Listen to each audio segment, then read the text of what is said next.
Hi everyone, welcome back. आज मैं बात करूंगा अपनी दो पोर्टफोलियो होल्डिंग्स ईपेक ड्यूरेबल और अंबेर एंटरप्राइजेस के बारे में। ईपेक ड्यूरेबल में मैं एक इन्वेस्टर था एंड मैंने उसको एग्जिट कर दिया लास्ट क्वार्टर, वाइल अंबेर में करेंटली मैं इन्वेस्टर हूँ। दोनों ही कंपनीज के साथ हम डिस्कस करेंगे कि आखिर ऐसे कौन से रीजंस थे जिसने मेरे को ईपेक ड्यूरेबल से एग्जिट करा है एंड अंबेर एंटरप्राइजेस में मैंने एंट्री लिया। इसमें आपको कॉन कॉल्स पढ़ने का रीज़न भी पता चल जाएगा कि आखिर कॉन कॉल पढ़ना क्यों इतना इंपॉर्टेंट है। एंड मैं बार बार अपनी हर वीडियो में क्यों कहता हूँ कि भाई कॉन कॉल पढ़ो, इन्वेस्टर प्रेजेंटेशन पढ़ो। So let us start with my journey with Epack Durable. तो मार्च 2024 यानी कि आज से 1.5 साल पहले मैंने ईपेक ड्यूरेबल में एंटर करा था एट द लेवल्स ऑफ 180 से 200 के बीच में। आई गेस मेरा एवरेज 200 का था, ठीक है। At that time since I belong to, हमारा जो फैमिली बिजनेस है वो इलेक्ट्रॉनिक्स स्पेस में है। एसी हम रिटेलर हैं, जैसे कि आदित्य विजन, रिलायंस क्रोमा, वैसे ही हमारा होम टाउन में हमारे शोरूम्स हैं इन द रिटेल स्पेस में। सो आई न्यू कि AC as a whole large मतलब लाइक लार्ज टाइम पीरियड में अच्छा खासा करने वाला है। So I was bullish on this sector particularly. And ऐसे ही कहीं से मेरी स्टॉक मार्केट में एंट्री शुरू हुई थी, but it was way back last year अगर बात करूँ देन मार्च में ईपेक के साथ जो स्टोरी शुरू हुआ। सो अराउंड 200 के प्राइस पे मैंने एवरेज करा ईपेक को and everything was going well since last मार्च 2025। अभी 1 साल तक सब कुछ अच्छा चला, स्टॉक ने अच्छा रिटर्न बनाया। 200 का स्टॉक 600 650 गया, बट उस टाइम पे मेरे को इतना ज़्यादा ज्ञान नहीं था मार्केट्स के बारे में एंड मैंने एग्जिट नहीं करा उसको। I would have exerted eight that point of time, but नहीं करा। क्या हुआ फिर, वो स्टॉक 400 के लेवल्स पे आ गया। जैसे ही वो बियर रन शुरू हुआ मार्केट का फेब्रवरी मार्च में 400 के लेवल पे स्टॉक आ गया। एंड मार्च में जब इनका Q4 एंड हुआ, सो अप्रैल लास्ट और मई में इनका कॉन कॉल आया, जिसमें मैंने क्या पढ़ा, सबसे पहले देखना मैंने पढ़ा भाई, इन्होंने कहा कि हमारा जो टारगेट है इस साल का, नेक्स्ट ईयर फाइनेंशियल 26 का 30 से 35% का ग्रोथ का टारगेट है। एंड हम BLDC मोटर में एक्सपेंशन कर रहे हैं, हाईसेंस की मैन्युफैक्चरिंग फैसिलिटी सेटअप हो गई है एंड हम इजीली कर पाएंगे। बट इनका दिक्कतें क्या लगी मेरे को, सबसे पहले तो Q1, क्योंकि हुआ क्या, लास्ट ईयर का Q1 का बेस बहुत ज़्यादा था, हाई था, और उसके साथ साथ अनसीजनल रेन्स आ गए। तो उसके कारण जो AC इंडस्ट्री थी वो पूरा Q1 में इम्पैक्ट आया। सभी कंपनीज ने नेगेटिव में ग्रोथ दिया, 1-2 कंपनीज ही थी AC स्पेस में जो पॉजिटिवली ग्रो कर पाए, like blue star and Amber enterprises, ठीक है। एंड तो यहाँ पर क्या हुआ कि इन्होंने Q4 की जो कॉन कॉल हुई थी अप्रैल मई के बीच में, उसमें ही इन्होंने गाइड कर दिया था कि आगे जाके इनका ग्रोथ नहीं होगा। Q1 में हिंट कर दिया था इतना, तो ठीक है।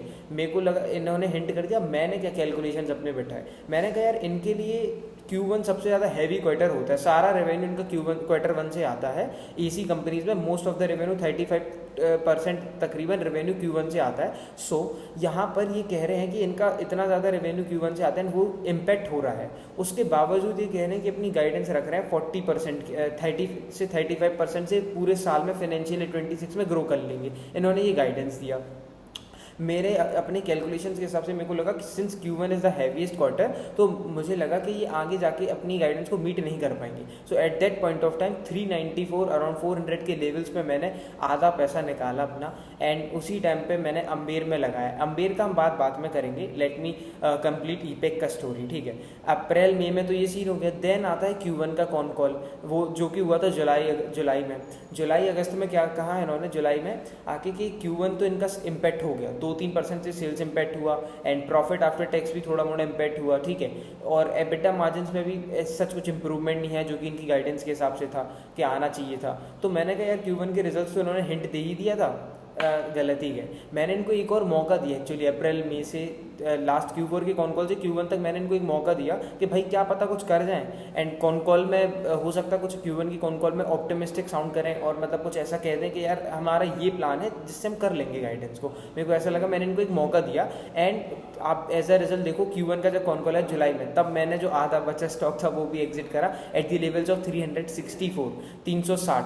तो वो मैं फालतू लेके बैठे रहा, 30-40 रुपये का लॉस पर स्टॉक मैंने और खा लिया। एंड आई मीन ओवरऑल तो I was profitable, but still I could earn more ना, अगर मैं 394 के लेवल से बेच देता। एंड देखो अब तो हुआ कि Q1 के कॉन कॉल में उन्होंने बोला कि हमारा आने वाला जो ये Q1 है ये तो इम्पैक्टेड हुई गया। अब इन्होंने एक चीज़ अच्छी कही, नो डाउट, इन्होंने कहा कि जो इनका फुल ईयर गाइडेंस है 30 से 35% ग्रोथ का, वो ये मीट करेंगे। बट यार एक बात बताओ, सिंस इनका Q1 इतना हैवी होता है तो मेरे को नहीं लगा कि ये आगे जाके मीट कर पाएगा। अगर ऐसे करना है देन उन्हें जो बाकी के 3 क्वार्टर्स में सब में 40 से 45% का ग्रोथ रजिस्टर करना पड़ेगा। एंड इतिहास गवाह है अभी तक इन्होंने 40-45% से ज़्यादा अच्छा ग्रोथ कभी रजिस्टर नहीं करा। एक आध बार कर दिया तो बात अलग है, आज तक नहीं करा। सो मेरा जो बिलीव बन रहा था, मेरे कैलकुलेशंस बन रहे थे कि यार ये नहीं कर पाएगा, एंड मैं हो सकता है इनको एक और मौका दे सकता था Q2 Q3 के लिए, बट मैंने नहीं दिया क्योंकि मेरे पास मार्केट में और अच्छी अपॉर्चुनिटी अवेलेबल थी, जिसके कारण मैंने 30% से ज़्यादा का रिटर्न बनाया वहाँ पर। अब उस अपॉर्चुनिटी के बारे में डिस्कस करेंगे विच इज़ अंबेर एंटरप्राइजेस। तो ईपेक का केस आई गेस आपको समझ आया होगा। एक साल सब कुछ अच्छा चला मार्च 2025 तक। मई में जो कॉन कॉल आया उसमें मैंने एक और चांस दिया कि हो सकता है Q1 के जो कॉन कॉल आए उसमें अच्छा कुछ कहते हैं कि एक गाइड बना दे, प्रॉपर फ्रेमवर्क कि यार ये ऐसे रेवेन्यू आ जाएगा, बट उन्होंने नहीं करा। Q1 में आया कॉन कॉल, ऑप्टिमिस्टिक था मैनेजमेंट, बट मेरे को कैलकुलेशंस के हिसाब से मेरे को नहीं लगा कि मीट कर पाएगा, एंड अच्छा कॉम्पिटिटर अवेलेबल था at decent valuation, so I entered in Amber Enterprises. अब बात को समझना, अंबेर में स्टोरी कैसे शुरू हुई। जनवरी से लेके अंबेर एंटरप्राइजेस को मैं ट्रैक कर रहा था, एंड फरवरी में स्टॉक में अच्छा खासा मोमेंट, मतलब मेरे को लगा कि यार हो सकता है इसमें पोटेंशियल इन्वेस्टमेंट बन सकता है, अपना कुछ सही है सिस्टम। तो मैंने यहाँ पर अराउंड फरवरी मार्च में ही अंबेर में पोजीशन बनाना शुरू कर दिया। स्टॉक आई गेस कि गिर रहा था उस टाइम पे, 6000 के लेवल्स पे था, कभी 5500 आया, कभी 6 6.5 ऐसे रेंज में घूम रहा था, एंड उस टाइम पे मैंने स्टॉक में पैसा डालना शुरू करा थोड़ा थोड़ा, ठीक है। फिर मई में जब पैसा निकाला ईपेक से, अंबेर का क्या सीन था सुनना। अंबेर Q4 की जो कॉन कॉल करी इन्होंने, वो करी इन्होंने कब, अपना मई में करा, ठीक है। Q4 जनवरी से मार्च वाले क्वार्टर की कॉन कॉल इन्होंने अप्रैल से मई के बीच में करी। इन्होंने क्या कहा कि इनका जो Q1 है उसमें तो इम्पैक्ट ही नहीं आएगा, कहते कि हम तो एग्रीगेटर ऑफ डिमांड है, हमारे पास तो अच्छा खासा डिमांड है, इम्पैक्ट नहीं आएगा। अब इसके पीछे का मेन रीजन समझना, एक क्लाइंट था जो कि लास्ट ईयर तक इनसे केवल गैस चार्जिंग का काम कराता था, वो इस साल आके इनसे प्रॉपर कन्वर्ट हो गया प्रॉपर मैन्युफैक्चरिंग में। मतलब वो लास्ट ईयर अपने एसी इंपोर्ट करता था एक क्लाइंट इनका बाहर से, एंड इनसे गैस चार्ज करा के मार्केट में बेचता था। अब वो इंपोर्ट नहीं कर रहा, वो इन्हीं से बनवा के बेच रहा है, तो इनका रेवेन्यू इम्पैक्ट नहीं हुआ, इनका रेवेन्यू उल्टा बढ़ गया क्योंकि इनके पास एक नया क्लाइंट आ गया, सो रेवेन्यू इनका बढ़ गया। एंड इन्होंने एसी सेगमेंट में 30 से 35% का ग्रोथ रजिस्टर करा, इनका भी एसी मेजर कॉन्ट्रीब्यूटर है। तो मेरे को क्या चाहिए, मेरे को चलेगा कि तुम ठीक है, भले ही क्लाइंट आ गया एक्सेप्शनल था, ठीक है, लेकिन तुम ग्रो तो करे ना। एंड इतना ऑप्टिमिस्टिक था, और डिवीजन वाइज जो सेगमेंटेशन ये कर रहा है, इनके 3 डिवीजन है। एसी डिवीजन जो कि अच्छा खासा ग्रो करा Q1 में, एंड इलेक्ट्रॉनिक्स डिवीजन जो कि तो अलग ही लेवल पे है, मतलब उसका रेवेन्यू में कंट्रीब्यूशन बढ़ता जा रहा है, मार्जिन बढ़ रहे हैं, सब कुछ अच्छा हो रहा है, नई मैन्युफैक्चरिंग फैसिलिटी ला रहा है, केपेक्स कर रहा है, सब कर रहा है। रेलवेज डिवीजन थोड़ा सा म्यूटेड चल रहा है, बट आगे जाके उसका रेवेन्यू भी डबल करने के प्लान से बाय नेक्स्ट फाइनेंशियल ईयर, ठीक है। अंबेर में मेरे को पोटेंशियल लगा, और नो डाउट ईपेक से तो अच्छा ही था। एसेट टर्न भी अगर आप देखोगे, मतलब अगर ये 100 रुपये लगा रहा अंबेर, तो 100 रुपये से 300 रुपये का रेवेन्यू कर रहा है लेट्स से, और ईपेक अगर 100 रुपये लगा रहा है, वो 100 रुपये से केवल 150-200 रुपये का रेवेन्यू कर रहा है। सो ईपेक उस लेवल पे मेरे को सही नहीं लगा। अंबेर का बेस ईपेक से 3 गुना बड़ा है, वो 3 गुना बड़ा है अंबेर, उसके बावजूद वो ग्रो कर पा रहा है, नए क्लाइंट ला पा रहा है। So for me Epack was not a good deal at that point of time, and Amber was a good deal, and मैंने अंबेर को एंटर करा। एज अ रिजल्ट मैं हर एक महीने में कुछ शायद उसको एवरेज करता रहा, and as a result I am sitting at more than 30% का गेन्स एज ऑफ नाउ। तो यू कैन सी, और मैंने कंटिन्यूसली रिवॉर्ड करा। Q1 का रिजल्ट आया, मैंने तुरंत इसको, मतलब 2-4 दिन में जब थोड़ा मोड़ा करेक्शन मेरे को दिखा स्टॉक में, मैंने रिवॉर्ड करा, क्योंकि भाई it deserves my capital, and Epack से उस टाइम पे निकाल के अंबेर में अगेन पैसा गया मेरा। सो दैट्स माय फ्रेमवर्क जो कि मैं अप्लाई करता हूँ कि भाई मेरे को पता है, मैंने कौन कॉल पढ़ा, कौन कॉल से मेरे को पता चला, वरना नंबर से मेरे को कुछ नहीं पता चल रहा था, खाक कुछ पता नहीं चल रहा था इन्वेस्टर प्रेजेंटेशन से। Investor presentation is important, but con call at the same point of time is much more important than anything else. So con call में मेरे को पता चला कि इन्होंने नए क्लाइंट ऐड करे, इनका रेवेन्यू इंपैक्ट नहीं होगा, और Q4 में अप्रैल मई में ही बोल दिया था अंबेर ने कि हमारा रेवेन्यू इंपैक्ट नहीं होगा, हम एग्रीगेटर ऑफ डिमांड है, हमें Q1 एकदम सन्ने लग रहा है, बढ़िया जाएगा हमारा। And as a result Q1 इनका सॉलिड आया था, 30% का ग्रोथ आया था, जो कि इंडस्ट्री में किसी ने नहीं दिया था।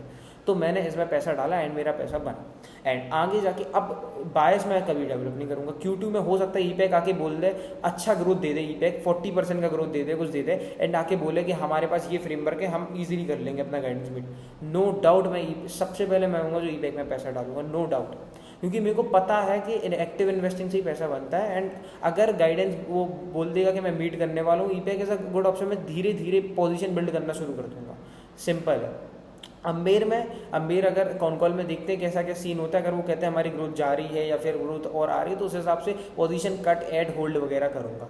ऐसा तो मेन मेरा मोटिव रहता है। मैं तो कॉन कॉल पढ़ के इन्वेस्टमेंट डिसीजन बहुत ज़्यादा मेरे लेता हूँ। जैसे अब होता क्या कि ऐसे ही करना पड़ेगा आपको, कॉन कॉल पढ़ना बहुत इंपॉर्टेंट है, क्योंकि कॉन कॉल में ना मैनेजमेंट सब कुछ बताता है। So it is very much more important to read con calls. एक डिस्क्लेमर है, कोई इन्वेस्टमेंट एडवाइजरी कॉल नहीं था मेरा, सुन के ईपैक से ना निकल जाना, ना अंबेर में डाल देना पैसा, बिल्कुल मत करना ऐसा, क्योंकि ऐसे करके कभी पैसा नहीं बनता है। Trust me, I have tried many times. मैंने भी एक दो यूट्यूबर्स का वीडियो देख के 2 साल पहले डाला था पैसा, कभी नहीं बना, आज तक नहीं बना। नो डाउट मैंने लॉस नहीं कर, मतलब मैंने लॉस भी करा है स्टॉक्स में, नहीं बनेगा पैसा भाई। अब सोचो ना यार, मेरा एवरेज कुछ है, मैं प्रॉफिट में बैठा हूँ, तुम अभी एंटर करोगे, क्या पता क्या सिनेरियो चल रहा है। तो उस चीज़ को कभी भी ऐसा इन्वेस्टमेंट कॉल वगैरह मत लेना किसी भी वीडियो को, हमेशा प्रॉपर फ्रेमवर्क, मेरा फ्रेमवर्क समझो ना तुम। कॉन कॉल पढ़ो भाई, कॉन कॉल पढ़ के तुमको समझ आ जाएगा कि अच्छा यहाँ एग्जिट करना है, यहाँ एंटर करना है, यहाँ से ऐसा कैपिटल रोटेट करना है। तो यही पूरा गेम है जो मैंने खेला ईपैक और अंबेर के साथ। And hope you all like the video. So that's all for that, is signing off Raghav Tikaria.